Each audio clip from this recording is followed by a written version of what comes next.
I never knew you could lend money from other people to do property. I always loved property, and I'd loved property from being a little girl because I used to play Monopoly and I used to win against my brothers. So I found a house, put it on booking.com and made some money. On average across the year, I was making $1,850, but me and the kids were still living in a little rented terraced house and I wanted to give them a really nice house. This investor came from social media. So I built a double-storey extension on the back of this, so he came down quite often to Doncaster to look at it and so he could learn. Thank you so much. Thank you.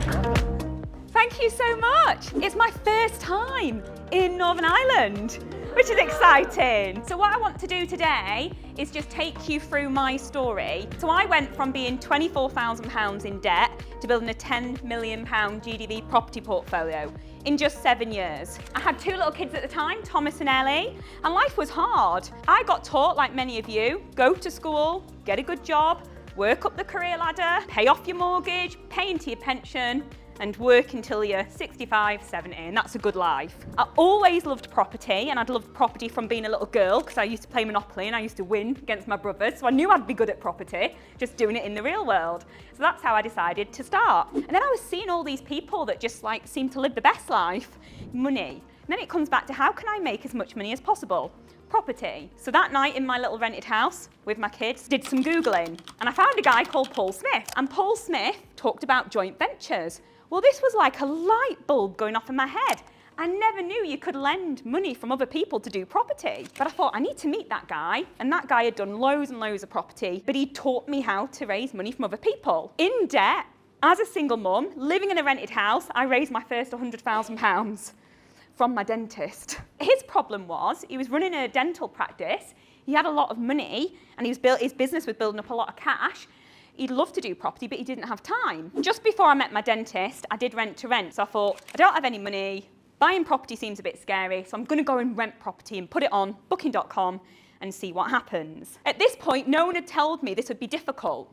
And you know the old saying, if you think you can, you can. If you think you can't, you can't. So I didn't hear that trying to get landlords and stuff was difficult, so I just went out there and decided to do it. So I found a house, put it on booking.com and made some money. So this was a block of 6 apartments in the Peak District. I was like, oh my gosh, this is great. I don't even own the property and I'm making money. Service accommodation doesn't work everywhere, and those of you doing it know. But the reason why it worked in the Peak District is the Peak District's got a lot of rundown hotels and B&Bs, and people were looking for full apartments, full houses to go, you know, cottages. I did a 3-night minimum stay because I figured out at 1 night minimum stay, the cleaning costs are going to kill me, constant churn, and the booking fee. So I'll do mine at 3 nights and I'll see how it goes. I literally rang the estate agent up. I said, have you got any houses, any stuff for rent? She went, actually, I've just spoke to a lady. She was going to sell them, but she's keeping them. She's got these apartments. I said, oh, she's had tenants mess her around. I was like, brilliant. And I agreed to do a 5-year agreement with her.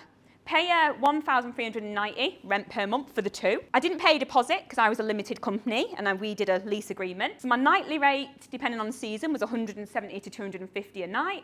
The housekeeping, every time I had housekeepers go in and guest change, were £50. On average, across the year, I was making $1,850. But in the summer months, I was raking in about £3,000 net profit.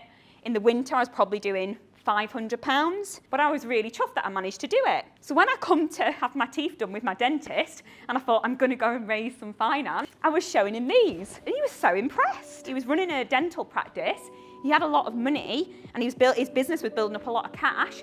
He'd love to do property, but he didn't have time. So I said to him, if he lent me the first lot of money, I'll go do a buy, refurb, refinance, get the money back out, and then I'll do one for him. So it was one for me, one for you. The dentist started with me 7 years ago, and he's still one of my investors today.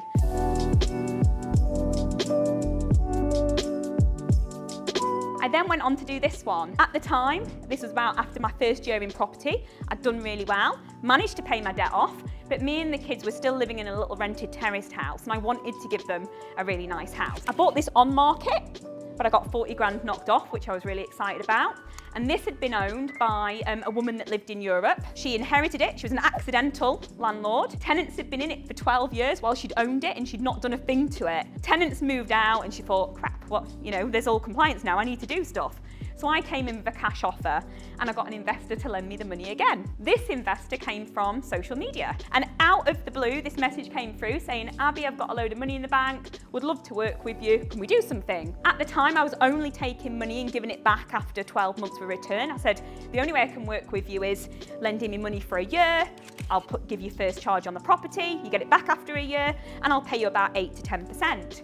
And he said yes. And what I did with this investor was, because he wanted to learn a little bit as we went, so I built a double-storey extension on the back of this, so he came down quite often to Doncaster to look at it and so he could learn. There's 1 million homes right now empty, all over. So what I would say is I would call on you guys as wanting to do property to get out and find these homes, because we should come out, find them, do them up and get them back into community use, either flipping them or renting them out, and that's how we can help. If you're worried about the tax, check out capital allowances, because you can earn £1 million tax-free. So I train a lot of students on how to do property, and the biggest thing that stops them is taking action.